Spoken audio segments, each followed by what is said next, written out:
यस्तै photo create गर्नको लागि साथीहरु माइक्रोसफ्टको Bing AI chat GPT 4 open गर्नु होला। अलरेडी हामीले थाहा छ र जस्ट डिफरेन्ट भनेको के छ भने मसँग चाहिँ मैले टाइप गरेको वर्ड्स मध्ये फरक छ। त्यसकारणले म जस्ट तपाईहरुलाई यसमा क्लिक गर्नु होला र क्लिक गरेपछि यहाँनिर चाहिँ हामीले जस्तै टेक्स्टहरु लेख्नु पर्ने हुन्छ। जस्तै जुनसुकै टेक्स्ट लेखे पनि टेक्स्टबाट चाहिँ कन्भर्ट गरेर हामीलाई पिक्चर बनाइन्छ। त्यसकारणले आज मैले जस्तै 3D इलस्ट्रेसन फोटो कसरी बनाएँ तपाईलाई म देखाउने छु। जस्ट मसँग चाहिँ मैले केही टाइप गरेको छु, त्यो टाइप गरेको जस्तै म यहाँ पेस्ट गर्छु।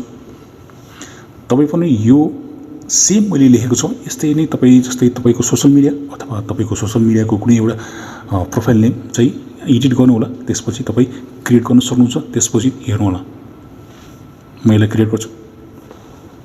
यसले एकैछिन टाइम लिन्छ।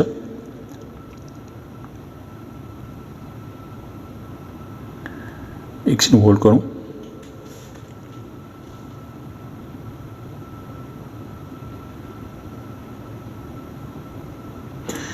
यहाँ देख्न सक्नुहुन्छ साथीहरु, यहाँ हेर्नुस् युट्युबको दामी एकदम लोगो एकदम दामी हैन भनौं न 3D इलस्ट्रेसन फोटो चाहिँ आइसकेको छ।